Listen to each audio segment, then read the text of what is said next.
Portal LC. Salve, salve! Sejam todas e todos muito bem-vindas e muito bem-vindos para mais um episódio do nosso podcast Reverbere, o podcast do Portal LC. Meu nome é Rafael Sérgio de Oliveira e tenho a felicidade de estar aqui sempre conversando com vocês sobre temas relacionados à licitação e contratos administrativos. Quero desde já agradecer a sua audiência e dizer que para mim é uma felicidade poder compartilhar com vocês conhecimentos, sobretudo trazidos quase que sempre por grandes amigos e professores que são especialistas nessa matéria que todos nós tanto amamos, que é a matéria de contratação pública.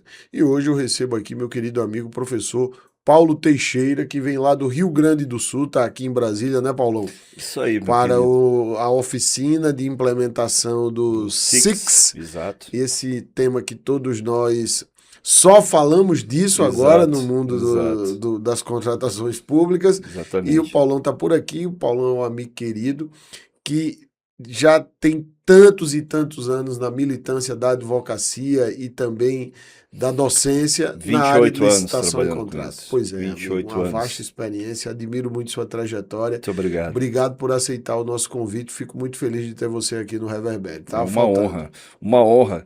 Fazia tempo já que a gente vinha namorando. Sim, aí para virmos para cá, para a gente bater um papo. E agora surgiu a oportunidade de estar aqui em Brasília para participar dessa oficina do SIX, né? Fui convidado pelo Ministério da Gestão e Inovação. Sim. E aí estou tendo a honra aqui de estar dividindo esse espaço com o amigo. Eu vi você lá no Congresso Brasileiro de Pregoeiros. Sim. Aliás, aquele evento magnífico. Magnífico. O maior do mundo agora, né? Negócios Públicos, eu acho que já era, né? Já era. Só faltava a chancela. Exatamente. Né? Só faltava a chancela, um trabalho belíssimo que toda a equipe da Negócios Públicos faz. Sim, faz isso com maestria. Verdade. A Jaque, enfim, toda a equipe lá. Parabéns, gente. É algo que realmente merece destaque. É o maior evento de contratações públicas do mundo. Do mundo. Reúne mais de 2.000 pessoas que trabalham com licitação e contrato. Sim, fora os que participaram ainda no formato online. Online, né? Verdade. Então a gente passa da casa dos 3.000 fácil. Fácil, não tenho dúvida disso. Meus amigos, o professor Paulo Teixeira, ele é advogado especialista na área de licitações e contratos, é coautor de diversas obras também na área de licitação e contrato e é professor titular da Federação da Associação dos Municípios do Rio Grande do Sul. Tem um trabalho já intenso na área da docência, orientando gestores públicos aí em temas relacionados à licitação e contrato, assim como também na consultoria e assessoria de temas de licitação e contrato. E a gente vai falar aqui de um tema que é sempre, esse tema ele nunca se esgota, eu diria. Eu não lembro quantos episódios eu já fiz sobre o registro de preço. Exato. Já foram vários. Sim. Eu não tenho dúvida disso. Uma prova disso é que o registro de preço aqui no Brasil já existe há mais de 100 anos, muito embora não tivesse esse nome. Verdade. O registro de preço, na própria oficina do Congresso Brasileiro de Pregoeiros, se ela não foi a maior do Congresso, eu acho que foi a segunda maior oficina. Então, porque sempre chama muita atenção. Sempre chama muita atenção. É verdade. Né? E com o advento da 14133, e até mesmo por algumas lacunas deixadas por elas e por não ter sido devidamente regulamentado no decreto federal, as dúvidas surgem ainda mais, né? Sim. Então a insegurança jurídica gera muita discussão. Isso é verdade. E aí por essa razão o registro de preço é sempre um assunto muito latente, né? Sim. Nós estamos sempre nos dedicando a falar dele.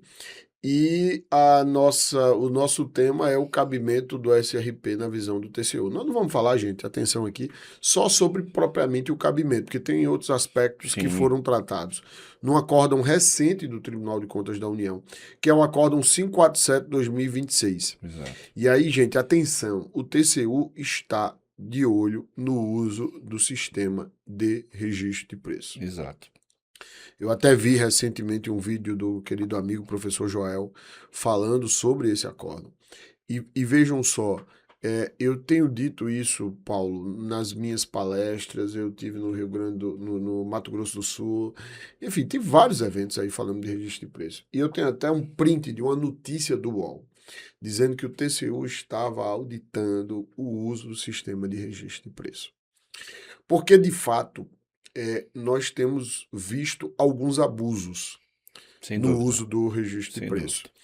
Lembro-me até que gravei um episódio aqui com o professor Vitor Amorim, que alertamos sobre isso antes daquela notícia de abril do ano passado, está fazendo um ano, a notícia que saiu, que o mau uso do SRP, porque faz o SRP, mas faz como uma barriga de aluguel para gerar adesão. Exato. Nesse cenário, eu lembro que antes daquilo, eu e o Vitor gravamos um episódio aqui que os comentários foram às vezes até abusados, viu, gente? Sim. Tudo bem, sem problema ter comentário abusado. Eu até gosto quando vocês expressam o que vocês estão sentindo, o que vocês estão ouvindo. Sim. Mas não é uma questão de quando alertamos para o devido uso, mas ser contra. Não é ser contra o Instituto, muito pelo contrário. E mesmo que a lei não traga uma restrição, é preciso ter cautela. O professor Paulo Reis, inclusive, ele fala no livro dele. Professor Paulo Reis. Isso, nosso decano. O professor Paulo Reis fala no livro Abraço, dele, professor Paulo Reis. O professor Paulo Reis fala no livro dele sobre registro de preço que a administração pública ela precisa ser séria. Eu diria mais, ela tem que transparecer ser séria. Porque, afinal de contas, usar registro de preço como uma espécie de barriga de aluguel, ela tem duas vias. Ou está tentando enganar o fornecedor com quantitativos que jamais serão alcançados. Perfeito. Ou está ajustado com algum fornecedor para que ele possa, com aquele quantitativo todo, sair a vender com seus catálogos de vendas, né, seus prospectos, distribuir essa venda e facilitar o acesso de outros órgãos àquele registro de preço. Então, a preocupação do Tribunal de Contas com relação a esse tipo de prática é muito importante que se observe a maneira como isso hoje vem sendo utilizado, porque é muito legítima essa preocupação do Tribunal de Contas da União. Perfeito. E, obviamente, que isso, ao ser assim tratado pelo Tribunal de Contas da União, isso vai ter reflexos também no entendimento dos tribunais de contas estaduais, porque sempre usam como referencial as decisões do Tribunal de Contas da União, via de regra, usam como referência. Então, acho importantíssimo a gente fazer uma reflexão a respeito dessa prática. Sem dúvida.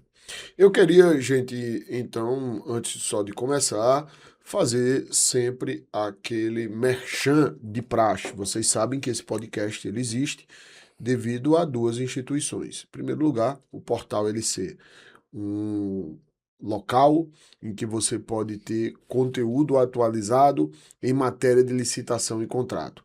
Este podcast, o Reverbere, assim como artigos e toda a divulgação que fazemos em notícias e em posts que trazemos ali, a atualização da jurisprudência e da legislação em matéria de licitação e contratos administrativos.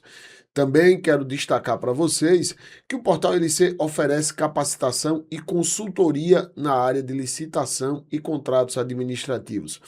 Temos aqui na descrição deste vídeo um link em que você pode ter acesso a todos os nossos cursos. E ali, gente, temos cursos para todas as áreas.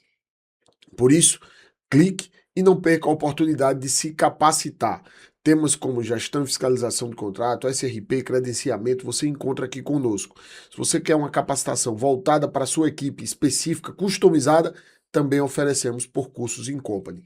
Assim como fazemos uma consultoria, aprimoramos os seus regulamentos, os seus artefatos, fazendo com que você possa trabalhar com mais segurança e eficiência.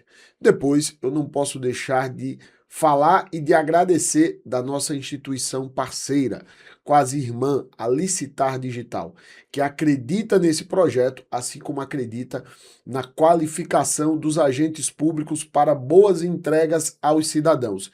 E por isso, a Licitar Digital investe no conhecimento.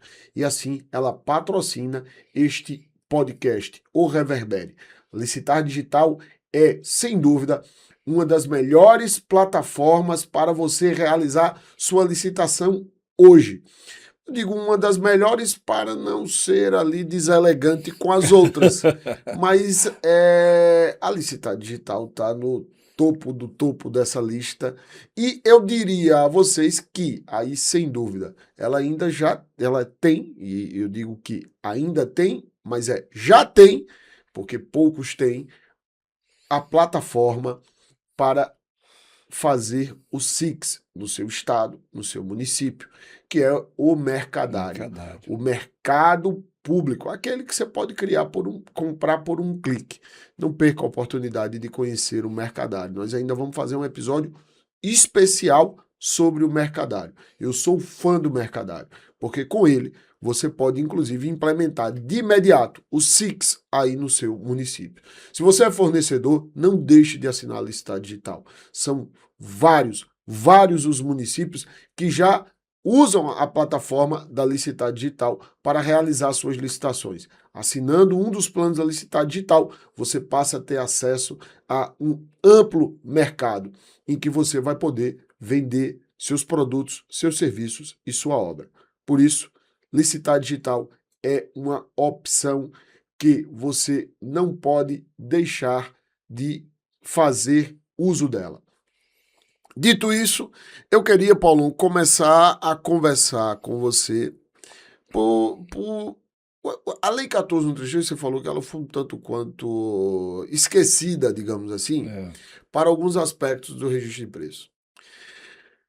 Mas, fazendo uma comparação dela com a 8666, não, ela falou demais. Ela foi prolixa.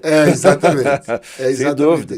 Na 8666 ela dizia, sempre que for possível, deve-se realizar licitações por meio de registro de preço. Ponto. E você... Né? Exatamente. Isso é o que dizia a 8666. A 14.133, ela quase que regulamentou. E só previa para compra, né? 8666. Para compra, exato. É o artigo 11 da 10.520 que traz a possibilidade de uso de registro de preço para serviço. Exato. Paulo, aí nós vamos para um aspecto que ela não trata do cabimento do registro de preço, por exemplo. Exato. Aí a gente entra numa seara enorme e a gente tem que avaliar os fundamentos do registro de preço, né?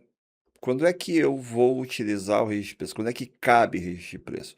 Bom, primeiro ponto que a gente tem que avaliar o registro de preço, eu costumo associar, inclusive ensino isso para meus alunos, assim, você que não conhece registro de preço, está começando agora, quer entender um pouquinho mais sobre registro de preço? Vamos lá, vamos comparar isso com uma compra no supermercado.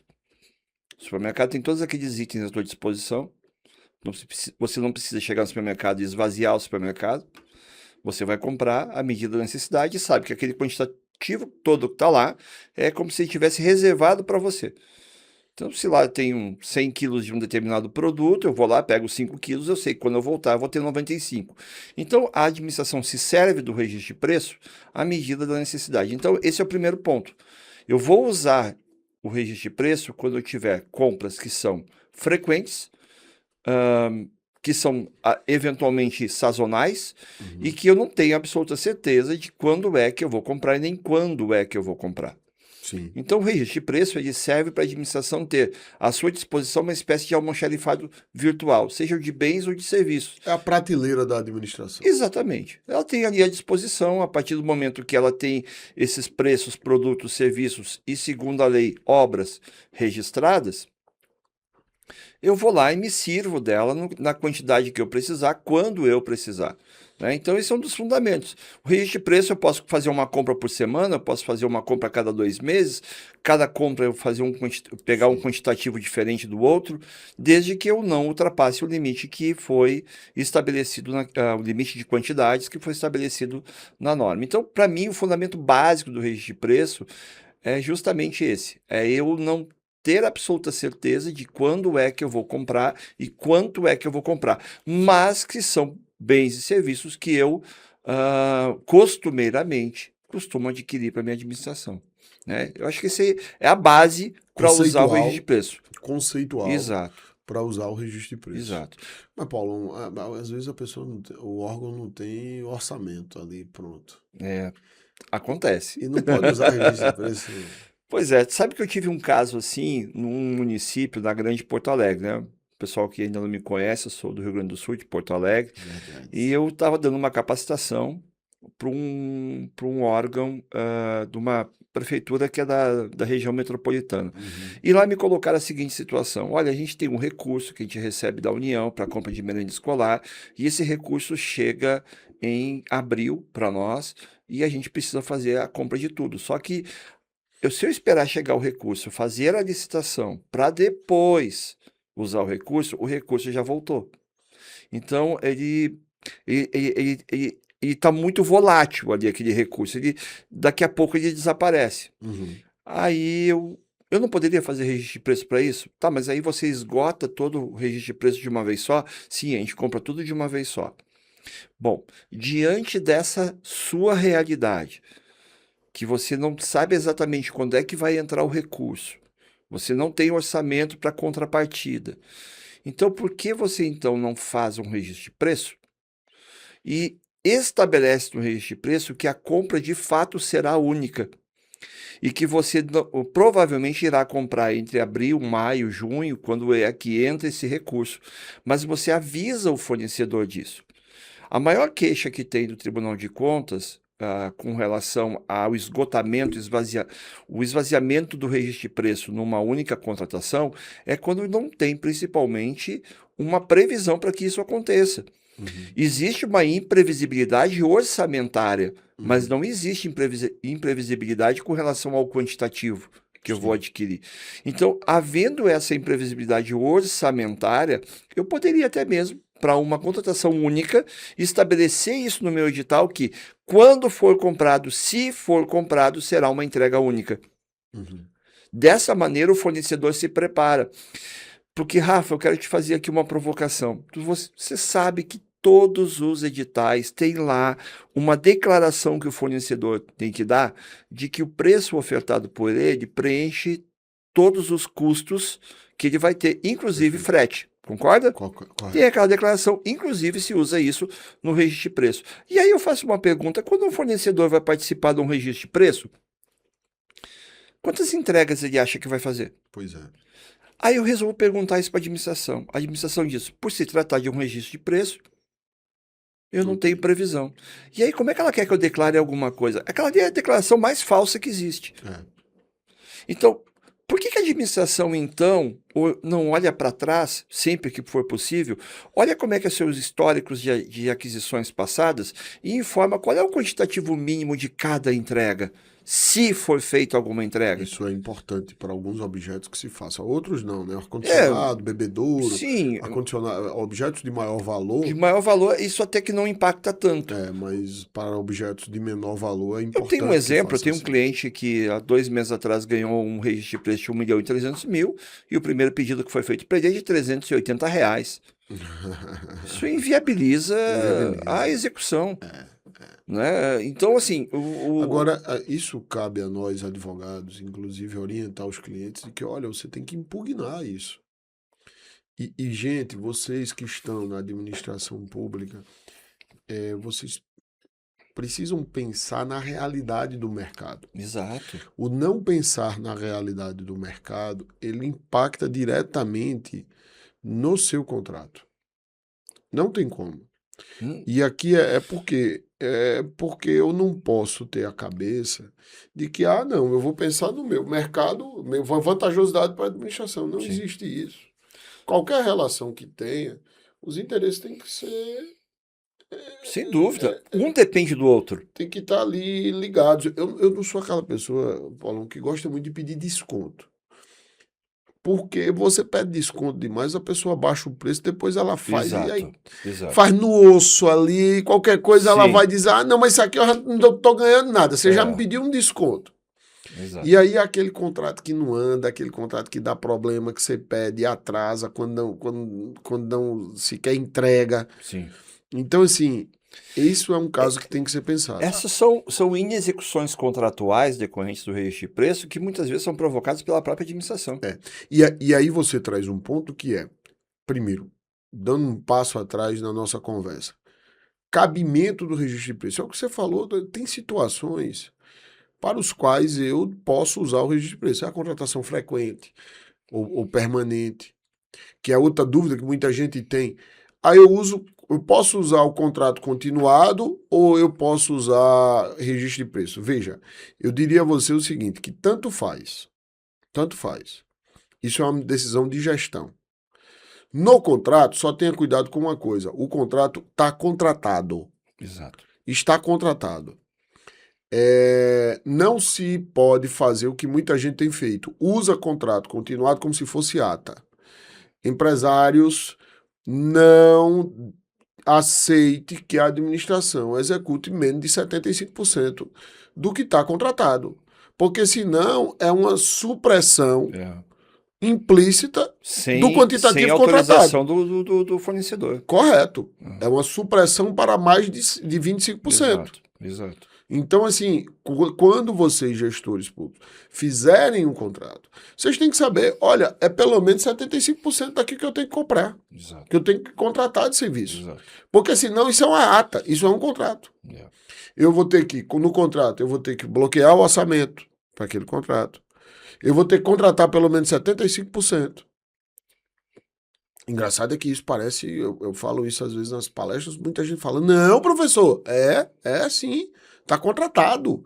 Porque senão não existia ata, qual a diferença de um e de outro? Exato. Então, esse é um ponto que a gente tem que ter cuidado. Depois o parcelamento, a compra parcelada, que não é a mesma coisa, não. É aquela que eu vou primeiro, eu tenho um bem que ele é um bem de consumo durável e que eu não preciso de tudo agora. É o computador, é o carro, é a cadeira, é a mesa. Porque o que é continuado é aquilo que eu preciso constantemente estar contratando. A contratação é frequente. Exato. Muita gente até faz aquela confusão, Paulo, de que é eu vou fazer esse RP, aí faço o registro de preço para fazer depois um contrato continuado. E o argumento é porque a contratação é frequente. Não, a contratação não é frequente, a contratação é uma única. Agora, a demanda em um contrato é frequente. Exato. Esse é um ponto que a gente vai falar aí depois. Só para concluir, amigo, aí eu vou ter o uso por mais de um órgão ou entidade, que eu faço a ata, e vários vão contratar, e aquela contratação incerta. No fundo, qual é a vantagem do SRP? Qual a utilidade? Eu gosto sempre de dizer, instrumento auxiliar, ela tem utilidade, que agrega alguma coisa à administração.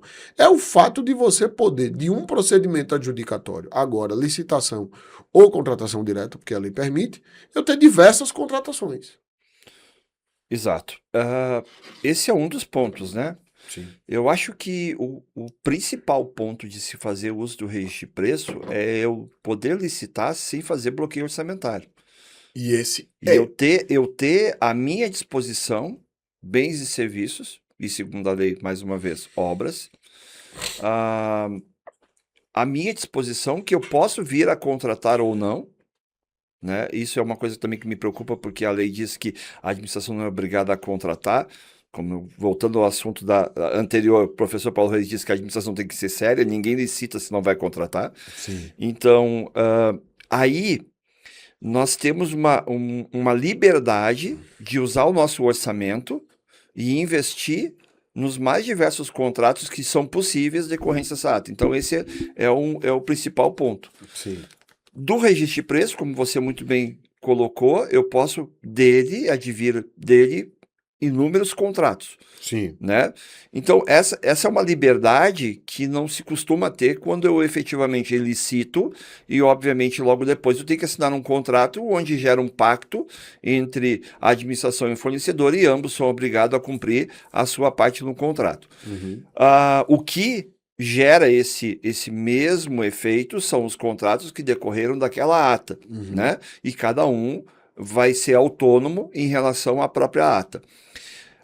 A maior polêmica que existe nesse caso eu entendo que seriam os objetos de natureza, contratos que decorrem dessa ata, que são notadamente de natureza contínua, tá? Então, assim, eu parto do pressuposto que contrato de natureza contínua não tem espaço no registro de preço, certo? Porque, para mim, a regra é, se o objeto é conhecido, a administração sabe qual é o quantitativo que irá utilizar, e se porventura precisar de um pouco menos ou mais, ela pode fazer uso dos aditivos do 124 da 14133, eu não faço registro de preço para esses casos. Eu faço uma licitação, um contrato certo para aquele quantitativo, porque ao fazer um contrato, isso gera uma segurança jurídica para o fornecedor, porque ele sabe que ao vencer a licitação, ele será de fato contratado com aquele quantitativo. Uma exceção para esse serviço seria um caso, por exemplo, da administração ela licitar para vários órgãos, ela ter um quantitativo que é certo e alguns órgãos forem aprimorar a utilização desse registro de preço, ou porque estão sendo construídas novas sedes, ou porque estão sendo criados mais alguns postos de trabalho, mas eu tenho ali uma parte desse quantitativo que é incerta. Então, qual é o cuidado que a gente tem que ter? Eu não faço... Até às vezes que não é incerta, mas que não é para agora. Que não é para agora. Eu vou contratar agora, eu não preciso dele agora. Eu vou Exato. fazer uma ata, que pode faço um acontecer contrato que agora. eu preciso para agora e o outro depois, é o parcelado. Só que isso tem que ficar muito claro, no edital. Por quê? Porque se eu simplesmente disser que é um registro de preço para esse tipo de serviço, sem qualquer previsibilidade do que eu vou contratar agora, isso vai gerar insegurança do fornecedor. E aí, por essa razão, vai aumentar o preço e o Tribunal de Contas vai provavelmente questionar esse tipo de contratação. Eu volto, Paulo, naquela discussão, gente, eu posso usar o registro de preço quando o meu argumento é, eu não tenho orçamento para agora. Veja, hoje eu diria que isso é fazer com que o rabo balance o cachorro. Sim. Porque, em regra, gente, quando a gente criou o entendimento, e veja, isso não estava na 8666 e não está na 14133. Nem tinha na 866, nem tem na 14133, que eu não preciso de reserva orçamentária, de disponibilidade orçamentária para poder fazer registro de preço. Isso não está. Isso decorre de um entendimento. Ou seja, de um raciocínio jurídico que é, se eu faço o registro de preço para contratações futuras, eu não preciso do orçamento agora, porque o registro de preço está me dando a possibilidade de licitar agora para contratar depois. E aí eu só preciso da disponibilidade orçamentária no momento da contratação. Exato. Acaba que a coisa inverteu. Eu quero fazer registro de preço. Não é porque a minha contratação é futura. Para mim podia ser agora e seria o total. Não é nem contratações. Porque o registro de preço, vamos lembrar, não é para uma contratação futura. É para contratações. Exato. É o que o Paulo falou desde o início.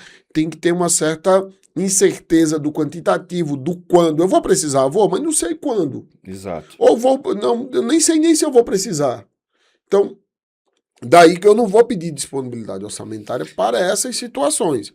Agora, chegamos ao ponto de hoje dizer assim, eu posso então agora dizer assim, eu vou fazer registro de preço, porque pode ser que eu tenha orçamento.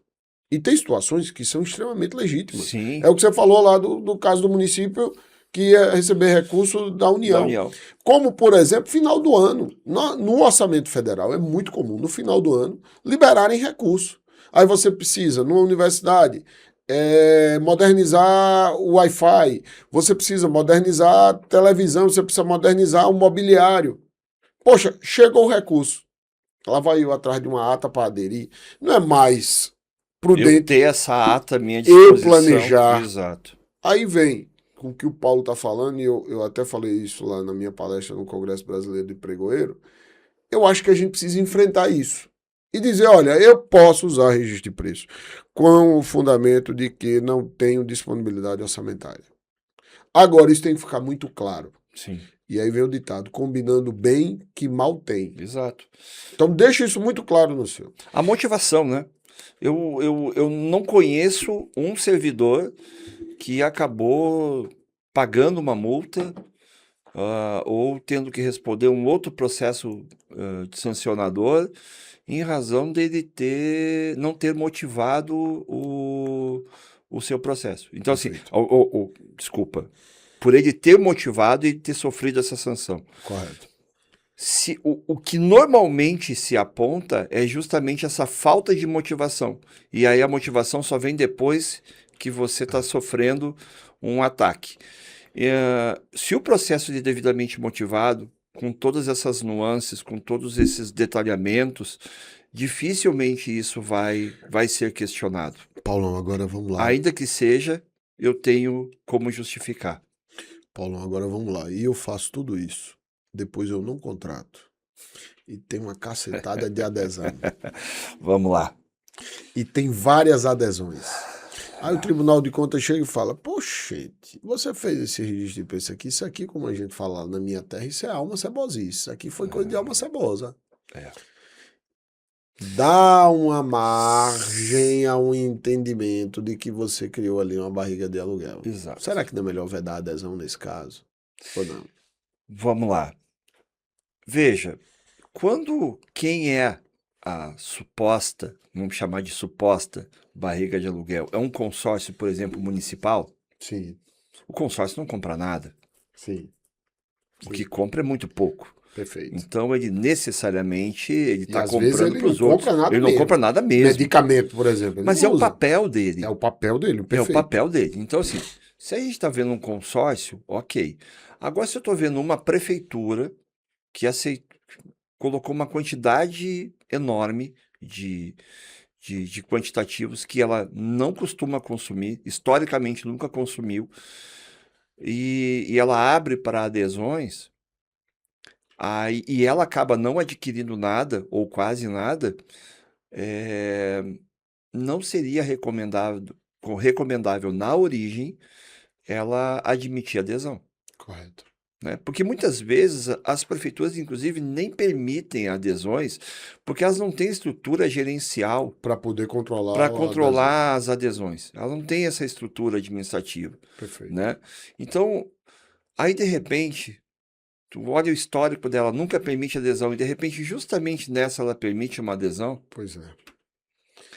Ou seja, a interpretação tem que ser feita no contexto. Exatamente, no caso concreto. No caso concreto. Então, assim, é arriscado, e muito, né? Então, quem estiver nos assistindo e perceber no seu processo algo semelhante a esse, é interessantíssimo que se motive a razão até pelo qual está, naquele caso concreto, admitindo adesão. Perfeito. Porque até se você não tem o histórico de permitir adesão, né, soa um tanto estranho essa prática de repente mudar justamente naquele processo ali, situação. E que no futuro vai gerar inúmeras... E olhe que isso pode estar atrelado a uma boa vontade do órgão. Poxa, se eu já não tenho certeza que eu vou contratar, esse licitante vai vir aqui, vai ter um custo, vai participar da licitação, apresentar proposta, todo um custo ali de estar participando do certame. Eu vou admitir adesão, porque pelo menos se eu não contratar, outros contratarão. Exato. Por isso, inclusive, que existia no decreto 7892, o decreto federal de 2013, que regulamentava o SRP, a obrigatoriedade de, para haver a adesão, primeiro deveria o gerenciador contratar. Sim. E havia isso, perfeito, que era uma maneira de você dizer assim, olha, para não criar ata de barriga de aluguel. Mas aí o gerenciador comprava uma unidade e estava liberada a porteira, né? Sim, é o que o Paulo fala, a gente tem que ter muito cuidado com o contexto. E assim, o Acórdão 547, eu recomendo que leiam. Ele demonstra que o TCU está de olho. Exato. E TCU está de olho, mas eu estou aqui no meu município, é TCU. Quando vai TCU, vai todo mundo. A adesão ainda desperta em muitos um certo descontentamento com a utilização da adesão. Porque, Rafa, se eu sou órgão gerenciador, eu não posso escolher marca. Sim. Se eu sou órgão participante, eu não posso escolher marca. Sim. Mas se eu sou carona, sim, eu posso escolher a marca que eu quero. perfeito. Então, assim, isso ainda é algo que não tem controle sobre isso. A adesão, ela é muita gente fala, só o Brasil tem, é fato, só o Brasil É. tem. Mas há outros institutos muito, Sim. muito menos. É. O problema é que, às vezes, aqui a gente tem uma coisa de se valer do atalho. Exato. Mas, assim, a regra mesmo é que licite, procure a sua realidade, participe de uma ata, mas não opte sempre pela adesão. O problema, Rafa, nisso que você está colocando, é que se você for analisar os processos, como eu já analisei, eu lido muito com municípios, então eu Sim, conheço muito a realidade dos municípios, sim. né? Até por estar lá na FAMURS, na escola da FAMURS lá, eu basicamente trato com municípios. O que se observa nos pedidos de adesão é que o processo já, se for um processo físico, eu abro a capa do processo e o primeiro documento no processo é a ata que eu quero aderir. Então o processo já nasce Com a ideia de com a adesão. ideia da adesão. É, Não tem nem a demanda, não tem sim, nem a demonstração da necessidade. sim. Então essa cultura Não é de legal. planejamento de compras, isso é coisa que se via muito na 8666 e que na 14133 hoje a gente não tem espaço. E, gente, Né? o que a gente está alertando é exatamente porque o TCU, um dos motivos pelo quais o TCU alerta para o uso indevido do SRP, que estão fazendo SRP aqui para permitir a adesão. É por Exato, isso que a gente está falando de exato, cabimento e está falando da adesão. exato. Então, assim, se no futuro eu irei aderir ou não, quem vai me dizer isso é o processo. Perfeito. Então, assim, eu primeiro tenho que ter uma demanda, eu tenho que fazer meu estudo técnico preliminar. Correto. E esse estudo técnico preliminar, ele tem que ser completo a ponto de eu decidir se no futuro aquela adesão de fato vai ser para mim vantajosa. Correto. Se a solução que está lá para mim é vantajosa. Porque a gente escuta muito, Rafa, de que tem que comprovar a vantajosidade econômica da adesão daquela ata. Eu diria mais. A vantajosidade não é só econômica. A vantajosidade daquela ata, ela tem que ser técnica, jurídica e também econômica. Sim. Porque depois, mais tarde, até descobri, há tempos atrás, descobri que o professor Jacobi, ele usa uma frase muito parecida com o que eu já usava. Ele costuma dizer que o carona não tem direito de mexer no volume do rádio. É verdade. Né? Querido professor Jacobi. E eu usava a expressão, uso a expressão de que o carona não tem direito de mexer na estação do rádio, né? O professor Jacobi ele vai muito além, porque eu não posso mexer no volume sequer, né? Eu ainda digo que no volume até pode, o que não pode é mexer na estação do rádio.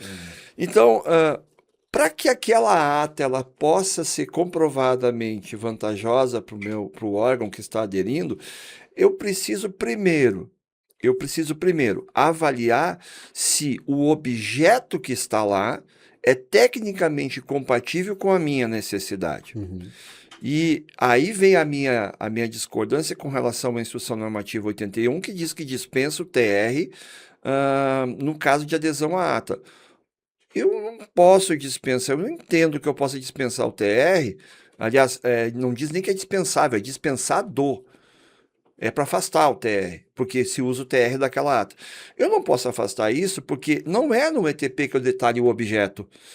É no TR que eu detalhe o objeto. Eu quero que o objeto que está lá esteja de acordo com o meu, com o que eu construí aqui. E aí, se eu construir isso aqui e tem uma ata que é compatível, até superior, e que lá tem preços mais vantajosos do que os preços que operam no mercado, aquela ata, do ponto de vista técnico e econômico, é ok. Agora, aquela ata estabelece que ao ser adquirido algo, nela existe um contrato que tem que ser seguido. O órgão que vai aderir tem que respeitar aquele contrato. Eu não posso criar uma cláusula diferente do que está naquele contrato. Sim. Se lá não é contrato, não é termo de contrato, e sim é uma nota de empenho, e o órgão que quer aderir diz que tem que ser contrato, então procure outra ata, porque aquela ata não serve para você. Porque eu não posso mexer nas regras que estão lá. Ou eu concordo com tudo que está lá, ou eu vou procurar uma outra ata ou achar uma outra forma de adquirir aquela solução que eu encontrei no ETP. Perfeito. né? Então, acho que são questões que precisam ser muito bem respeitadas e observadas até para fundamentar. Agora, Rafa, cá para nós aqui, que ninguém nos escute. Sim. Existem TRs que eu construo todo mundo aqui. Nos escuta. Que conversa é essa? Que todo mundo assista esse episódio. Esse podcast. Então, veja, o TR que eu construí aqui, por acaso, ele tem até um erro de português que lá naquela ata também tem. Isso aqui também acontece. Acontece. Eu até acho, Paulo. E por falar nisso, gente, se você que está assistindo, se você está gostando, por favor, deixa a sua curtida. Isso é muito importante. Compartilhe este episódio com as pessoas que trabalham com licitação e contrato. Se você fizer isso, você está fazendo com que o conhecimento sobre contratação pública reverbere. E esse é o nosso objetivo aqui, tá bom? Paulo, o que eu acho? Até eu entendo o dispositivo que dispensa o TR, porque na verdade aí a gente também tem que fazer uma compreensão das coisas baseada na razoabilidade que você muito bem traz. É que eu fiz, agora eu tenho que fazer meu ETP. E no ETP eu vi as soluções de mercado, cheguei, ó, o que eu quero é isso, tá ali, naquela ata, e economicamente é mais vantajoso eu fazer a adesão. E por isso eu estou aderindo, até nessa linha do que o professor Jacobi e você falam. Não posso mudar nem a estação, nem o volume do rádio, digamos assim, juntando aí. Só escolhe onde é que vai parar, carona. Paulo Jacobi, digamos assim. É essa a situação que eu acho interessante. E aí, claro, mas eu vou ter que fazer meu TR nos termos daquele TR. Porque eu estou aderindo. E quando eu faço a adesão, eu não vou aderir só a ata. Na verdade, eu vou aderir a tudo. A tudo? Eu vou aderir a tudo. Agora, a gente tem uma questão que eu acho muito interessante, que é, a despeito da Lei 14.133 não ter tratado o cabimento do SRP, ela até tem um ponto que ela fala, o artigo 40, inciso 2, quando ela fala das compras, ela diz assim, que vão ter um planejamento anual e serão processadas por SRP, vírgula, quando pertinente. Exato. Esse pertinente, ele vai para o decreto federal, em que o decreto federal, no seu artigo 3º, e aqui me refiro ao decreto 11.462 de 2021, que foi 2023, foi replicado por vários órgãos. Por vários órgãos, vários municípios e vários estados. E aí que diz lá o seguinte, é o decreto 11.462 de 2023, tá, gente? Perdão. Aí ele diz assim, usar o registro de preço quando pertinente, vírgula, em especial nos casos em que. O que é que essa lei, o que é que esse regulamento fez? Ele disse o seguinte, olha, esses casos aqui não são os únicos. Sim. Os únicos, em especial, não é taxativo, é exemplificativo. Não são apenas estes casos. Sim. Ele se valeu das hipóteses que a gente conhece, todo mundo conhece, que a Exato. gente usa nos casos de definição da inegibilidade. Aquilo é exemplificativo, aquilo não é taxativo. Perfeito. Para todo mundo compreender o que nós estamos querendo dizer. Então, basta eu dizer que é pertinente. E eu ainda, exercendo o cargo de procurador, enfrentei essa discussão na AGU e muitos colegas diziam, não, se o gestor disser que é pertinente, nós não podemos fazer nada. Por quê? Porque há aí um conceito de oportunidade e conveniência. É um conceito de discricionariedade. O que é pertinente não é juridicamente pertinente ou não, é administrativamente, é mérito administrativo. Sim. E eu até não concordo com essa posição. E diria que esse acordo 547, assim como outros acórdãos do TCU, vieram dizer não. Tem que haver uma razoabilidade lógica no uso do instituto. Tem que ter demonstrado a utilidade desse instituto naquela situação. O registro de preço eu considero, Rafa, a melhor ferramenta de planejamento de compras. É verdade. Mas ela precisa ser utilizada com muita responsabilidade. Eu não posso usar o registro de preço como um apoio administrativo à falta de planejamento. Perfeito. Ele tem que estar alinhado ao planejamento. Né? Porque se a gente for começar a usar o registro de preço, eu costumo brincar com os alunos que o fornecedor que se expõe, que ele discute com o seu distribuidor, com o seu importador, com o seu fabricante, para conseguir o melhor preço possível para a administração, vence o registro de preço e chega ao final de 12 meses, não se adquire absolutamente nada daquilo que está ali. É um fornecedor que ele costuma se comportar como se fosse um cônjuge traído. Ele até pode vir a perdoar a administração, mas ele não esquece aquilo que aconteceu. Perfeito. Então, assim, toda vez que ele se surpreende negativamente com a administração, ele tem uma tendência de até poder voltar a negociar com ela, mas não espera dele o mesmo comportamento, porque ele sabe como é que a administração o trata ou que ela faz as suas aquisições, né? Então, é a melhor ferramenta que existe para planejamento de compra pública, mas ela precisa ser usada com responsabilidade, com respeito e principalmente para dar segurança jurídica, não só para quem está comprando, mas quem está fornecendo também. E aí, assim, né, Paulo? A gente tem que ter, eu diria que fique ali no artigo 3º do Decreto 11.462. E se tiver de sair dali, traga uma fundamentação mais robusta. Exato. O ônus da argumentação cresce para você. A motivação, sem dúvida. Que você já havia dito. E aí, vamos para aquela. A falta de orçamento. Se você está no estado do município, procure discutir isso e colocar lá. E em que termos, como é que isso vai se dar. Claro. Para poder fazer.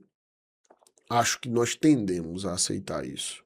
Deixando muito claro no edital. Ó, nem orçamento eu tenho, tá? Estou fazendo isso aqui, quem quiser já está sabendo, né? Sim, se entrar recurso, eu né? vou fazer.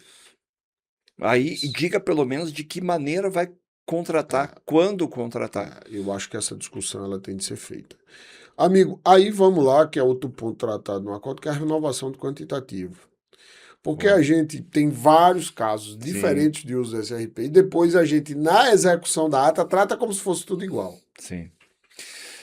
Bom, esse é o assunto... Pode renovar o quantitativo na prorrogação da ata? Exato. Bom, primeiro ponto, tá? Porque aqui a gente está falando para interessados, sejam da esfera federal, estadual, municipal, ou até mesmo do setor privado que atua nessas áreas. Muita gente que é do setor privado nos prestigia aqui em nossa audiência e eu aproveito para agradecer. Exato.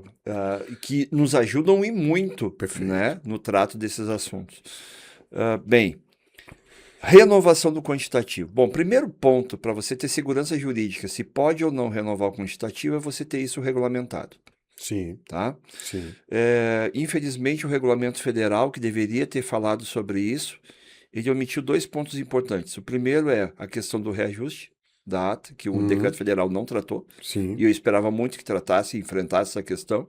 E também não falou sobre a renovação dos quantitativos. Sim. Então, a gente teve que esperar uma avaliação da AGU, né?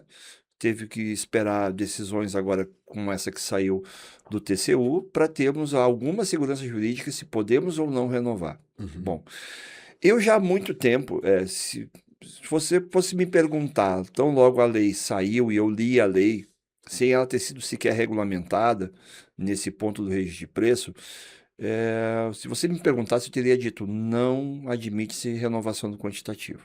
Bom, muita gente ainda com receio de fazer a renovação do quantitativo, passou então a fazer editais prevendo o quantitativo em dobro para poder prorrogar a ata e usar o saldo remanescente. Essa prática, ela é irregular? Se no primeiro momento a gente pensar sim, mas se no edital, aquele que ainda não regulamentou, tivesse dito que o quantitativo total é prevendo o uso por até 2 anos, caso seja prorrogado, não haveria prejuízo em relação ao fornecedor, porque o fornecedor vai saber que metade daquilo vai ser comprado no ano e a outra quantidade seria usado o saldo remanescente se fosse prorrogado. Lembrando que para ela ser prorrogada, ela tem que permanecer vantajosa, os preços têm que permanecer vantajosos para a administração. Bom, aí vem a discussão. Não, mas eu previ para 12 meses e chegou num determinado momento, ao longo desses 12 meses, esse quantitativo se esgotou ou está por se esgotar e eu quero prorrogar a ata com a renovação do quantitativo. Isso é possível? Bom, Ou seja, nós podemos dizer que eu prorrogando a ata, e como você falou, tendo previsão editalícia, Perfeito. Enfrentamento dessas questões no âmbito da fase preparatória, que é o que diz o parecer da AGU, Isso. eu posso prorrogar e renovo quantitativo. Exato. E você que gosta de confusão ainda está trazendo outro problema, que é o fato de, no curso da execução da ata, que a vigência dela é 12 meses, não pode ser menos, nem pode ser mais. Sim. Chegou no 8º mês, tudo que eu precisava, tudo que eu tinha previsto, meu quantitativo acabou. Acabou. E aí, pode ser renovado ou não? Amigo, para Na mim, a ata de verdade, registro na de verdade, preço... a sua discussão eu acho que é outra. Eu posso antecipar a Ah, sim. prorrogação da ata Muito bem. para renovar os quantitativos? Aí é uma questão de bom senso. Sim. Porque você ainda foi muito polido em falar no 8º mês. Mas se a minha ata esgotar no 2º mês? Sim. Ah, mas aí, eu acho que pode. Mas eu vou te falar, pô, gente, também peraí, né? É uma questão Que de bom senso. planejamento é esse? Sabe o que eu tenho colocado nos regulamentos que eu tenho feito nos municípios, os regulamentos mais recentes que eu tenho feito? Eu tenho estabelecido que a renovação até pode acontecer, desde que não aconteça antes do 9º mês. Sim. Porque eu tenho que ter um mínimo de planejamento. Eu posso errar no quantitativo? Posso, mas até o 9º mês, não. Antes do 9º mês, eu não posso. Então, faça uma nova licitação. Ou, se você vai usar todo o quantitativo, deixe aquele registro de preço de lado e faça uma licitação para uma entrega imediata. Eu tenderia, Paulo, a dizer. Na verdade, eu acho que pode. Eu acho que pode até no primeiro mês. Não pode, mas... Agora, veja. Mas aí você tá tem que apurar a responsabilidade disso. Aí você vai estar endossando a falta de planejamento. Mas eu diria que a solução mais ágil para resolver, para eu ter. Porque, assim, veja, isso pode decorrer de uma demanda, como aconteceu no seu estado. Sim, sem Pode dúvida. decorrer de uma demanda extraordinária. Mas aí existe uma motivação por trás É disso. isso. Agora, óbvio, isso tem que estar muito bem posto e eu gosto sempre de resolver essas questões de falta de planejamento, muito mais na apuração da responsabilidade do que propriamente. Porque assim a gente acaba punindo a própria administração e o próprio usuário do serviço público. Essa é a minha preocupação. Olhando aqui de fora, isso até parece ser o mais razoável. Sim. O problema é que existem, dentro da administração, decisões políticas que muitas vezes afetam secretários, prefeitos, que querem porque tem que inaugurar um determinado... E não é bem por aí que as coisas... Não é assim que as Então, coisas... assim, seria ótimo se a gente pudesse fazer isso de maneira muito rápida e de maneira mais efetiva, mas nem sempre é o que possível, acontece. O que eu acho vamos pensar aqui, o gestor planejou mal. Era um medicamento, era uma atadura, qualquer coisa lá, e planejou mal, no 3º mês acabou. Acabou a ata. Eu vou prorrogar a ata, eu ganho mais 3 meses, eu antecipo a prorrogação, renovo o quantitativo. Provavelmente vai faltar de novo. Ganho mais 3 meses, mas eu já tenho que disparar e eu tenho que planejar melhor isso pelo período mais adequado. Porque a gente tem que trabalhar sempre em cima do ineditismo do erro. É assim que trabalha a inteligência artificial. Correto.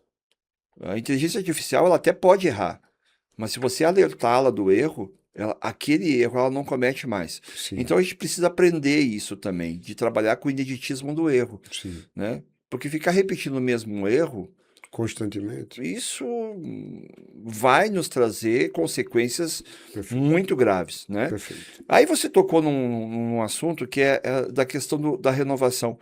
Me pareceu muito acertado o entendimento da área técnica do Tribunal de Contas da União, que inclusive foi chancelado no acordo 2026. Isso, que estabelece a seguinte regra, que há sim a possibilidade de renovação se aquele objeto ele é constante a sua aquisição.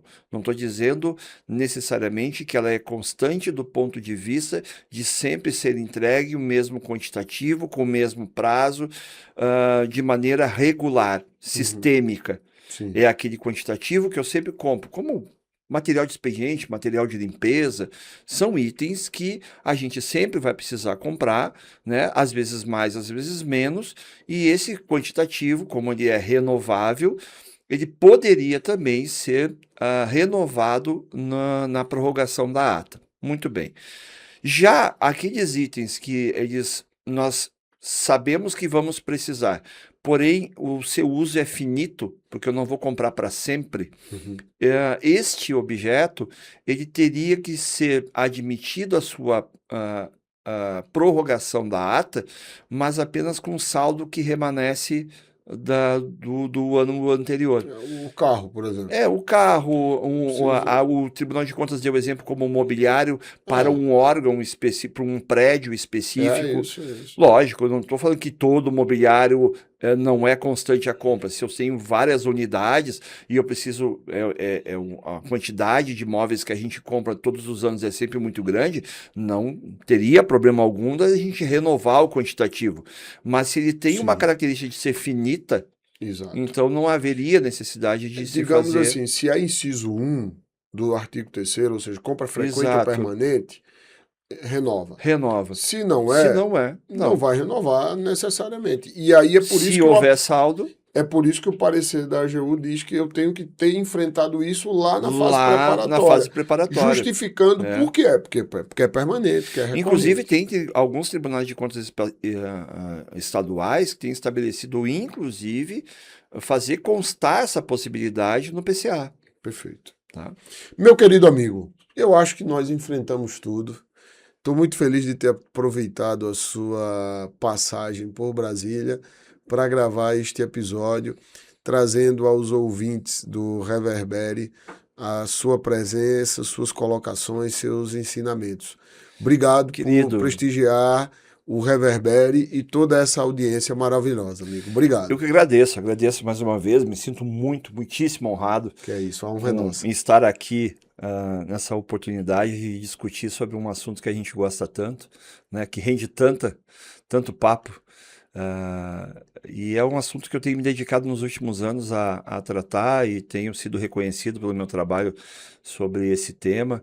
E queria, de repente, deixar o convite para o pessoal, se porventura alguém ficou com alguma dúvida, gostaria de discutir um pouco mais sobre esse assunto, me segue lá no Instagram, pauloteixeira.adv. A respeito desse assunto, pauloteixeira.adv. Mesmo que você tenha ficado sem dúvida, siga o professor Paulo Teixeira, segue porque lá. É sempre uma boa fonte de conhecimento em qualquer matéria. Adoro dividir ideias, conhecimento com o pessoal. Amigo, com certeza. Vai ser uma honra lá estar conversando com vocês. Muito obrigado mais uma vez por essa oportunidade. Muito obrigado.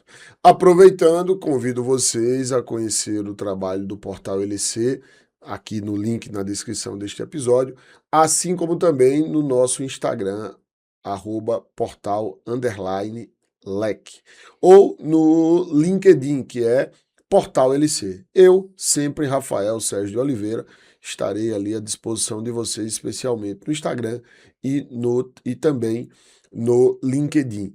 Quero convidá-los para conhecer o trabalho do nosso patrocinador, a Licitar Digital, que também tem todas as informações aqui na descrição deste episódio. No mais, é agradecer a sua audiência, dizer que nos vemos no próximo episódio e dizer que não deixe de deixar sua curtida e de compartilhar este episódio, porque assim você vai fazer com que o conhecimento sobre licitação e contrato reverbere. Um forte abraço e até a próxima.